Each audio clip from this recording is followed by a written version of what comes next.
Welcome to today's Explainer. Today we are tackling what's probably the most notoriously difficult transition in any tech career. We're talking about stepping up to become a tech lead. We are pulling all our insights today directly from Anna-Marie Fisher's really fantastic book, Leveling Up as a Tech Lead. Honestly, if you suddenly found your calendar totally blocked out, your Slack is just blowing up nonstop, and somehow you are still expected to ship code, well, this is exactly for you. Let's get right into it. So, let me just ask you right off the bat, what do you actually think a tech lead does? If you're pausing right now or maybe thinking of like 3 totally different job descriptions, don't worry, you are definitely not alone. There's this massive industry-wide confusion around the title itself. Every single company out there seems to just kind of invent their own flavor of it based on whatever their current culture or priorities happen to be. And this absolute chaos of a word cloud hits the nail right on the head.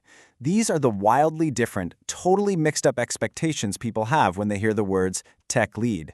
On one hand, you've got this idea of the supercoder, the ultimate technical genius in the room calling all the shots. But then, on the total opposite end, you see things like facilitator or unblocker, which sounds like someone who barely even touches the codebase and just focuses on process all day. It's a huge mix, and honestly, if you try to be all of these things at once, that is just a one-way ticket straight to burnout town. So, to cut through all that noise, here is our roadmap for today. First, we'll look at the tech lead myth. Second, the 3 pillars of leadership. Third, pathways to the role. Fourth, the mindset shifts you need. And finally, leading in the AI era. Okay, part 1, the tech lead myth, breaking the illusion. All right, I gotta hit you with a hard truth right out of the gate here. As Anna-Marie Fisher points out really clearly, the tech lead role is a people management role. Now, I know, a lot of techies absolutely do not want to hear that. It might not actually say people manager in your official HR job description, right? But the reality on the ground is, if you are the one accountable for a team's delivery, their code quality, and their technical growth, well, you literally cannot achieve any of that without managing people effectively. So while tech is the very first word in the title, it's really the word lead that's going to define your day-to-day life. Moving on to part 2, 3 pillars of leadership: people, tech, and business. Now, these 3 pillars are what actually map out your true responsibilities. The tech lead lives right smack in the center of this triad. First up, you've got to build a strong, high-performing team. That's your people circle. Then, you've got to make sure your team can actually deliver on expectations and handle the really tough architecture challenges. That's the tech circle. And then absolutely crucially, you have to bridge the gap with stakeholders. Translating complex technical debt into terms the business side actually understands. And that's the business circle. You are doing the balancing act between all 3. So a really important point here is understanding how this role actually differs from other leadership titles, specifically the engineering manager. Let's just clear up the jargon for a second. A tech lead is deeply embedded in a single team. You're driving daily technical delivery, you're mentoring engineers face-to-face, and you are often still coding right alongside them. An engineering manager, on the other hand, usually has a much broader organizational scope. They might be supporting multiple different teams, dealing with things like compensation, and shaping the long-term org strategy. Basically, the tech lead is right there in the trenches with the team, while the EM is looking at the broader map of the battlefield. And because you are down there in the trenches, you really need to understand the product at every single stage of the software development lifecycle.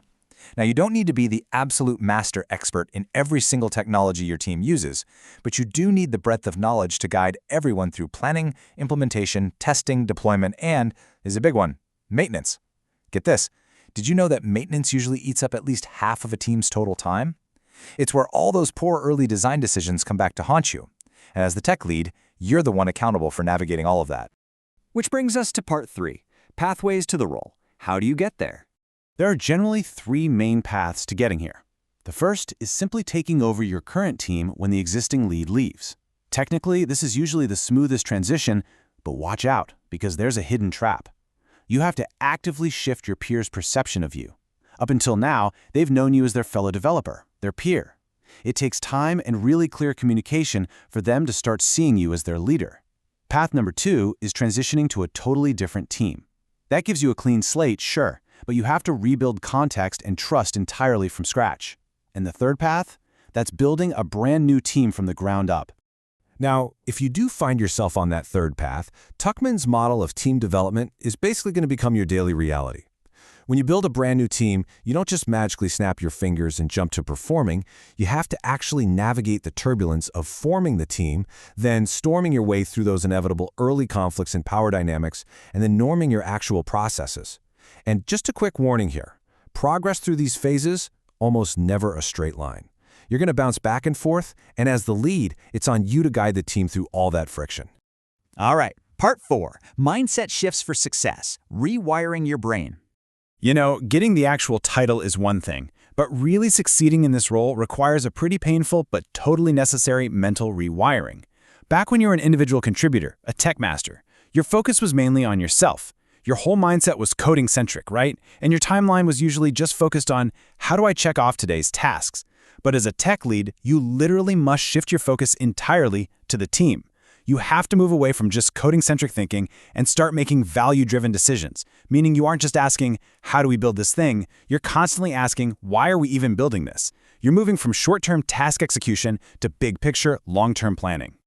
Actually, I want to speak directly to you for a second. If you take absolutely nothing else away from this explainer today, please let it be this.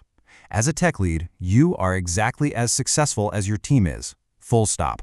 Your personal coding speed, it honestly doesn't matter anymore. It doesn't mean a thing if you can hammer out a task in 2 hours if the rest of your team is drowning and missing deadlines. Your success is now 100% tethered to their output and their well-being. And look, making that shift, it is going to feel pretty terrible at first. The Dunning-Kruger effect curve illustrates this journey perfectly. Most new leads start out right at the peak of enthusiasm. They're thinking, hey, I know the codebase, I got this. But as soon as they realize the sheer immense complexity of people management, getting stakeholder alignment, and carrying that technical accountability, well, their confidence takes a nosedive straight into the valley of despair. So if you're currently feeling like a total imposter or like you're failing, congratulations, you are actually perfectly normal. You're just in the valley right now, and true, lasting competence is built on the climb out. So how exactly do you climb out of that valley? Well, you have to embrace vulnerability.